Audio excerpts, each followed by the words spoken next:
Et vivement qu'on puisse tuer quelques mécréants. Ouais. D'ailleurs, je me posais une question, Ben. Ah, dis-moi. Le mécréant, il ressemble à quoi? Parce que dans Call of Duty, les mecs sont plus à nous, en fait. Le mécréant, Reda, est un être fourbe. Fourbe. Qui ressemble à tout le monde. Tout le monde, quoi. Et qui se fond dans la masse pour mieux te sauter dessus quand il en a l'occasion. Ouais, bref, un flic en civil, quoi. Pas tout à fait, mais on va dire que t'es pas loin. C'est peut-être un bon moyen pour rassembler les gens et dire qu'on est capable de rire ensemble, tu vois, qu'on n'est pas frustré, qu'on n'est pas bloqué. Nous aussi, donc quand je dis nous, je parle des Belges, des Français musulmans, tu vois, on est capable de rire aussi en fait. Et donc je me suis dit, bon, on verra si ça va parler aux gens ou pas. Et finalement, c'est vrai que l'humour, alors la pièce, vous la verrez, la fin était très, très tragique, mais en tout cas, l'humour dans la pièce fait rire les gens.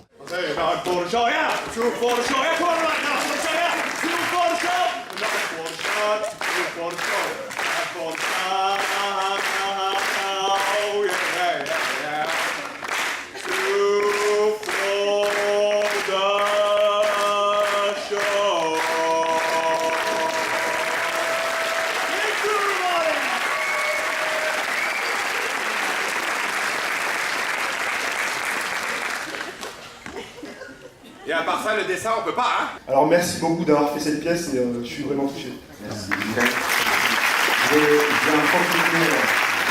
Quand on a présenté pour la première fois Djihad dans ce centre social avec 600 personnes, sujet compliqué, assistance extrêmement attentionnée, on a entendu des témoignages de grande angoisse, de grande souffrance, y compris sur les conséquences concrètes de l'état d'urgence, par exemple les perquisitions administratives, mais l'inquiétude par rapport aux jeunes, ceux qui sont partis, ceux qui sont revenus, ceux dont on se dit que peut-être ils pourraient être tentés d'eux, etc., etc. Et donc la demande qui sortait de tout ça, c'était il faut qu'on en parle, il faut qu'on trouve des lieux protégés, je dirais, pour en parler, mais en parler vraiment, faire vraiment un travail sur ces questions. Et donc on a réfléchi à partir de ça. On a conçu un projet, on l'a appelé EHEC, c'est presque l'EDEC, hein, ça va être l'EDEC de la citoyenneté. En fait, on est dans la co-construction, donc on propose une expérimentation. Et se trouve que bon, ce soir, on va voir quand même 400 jeunes, mais ça représente à peu près une cinquantaine de structures.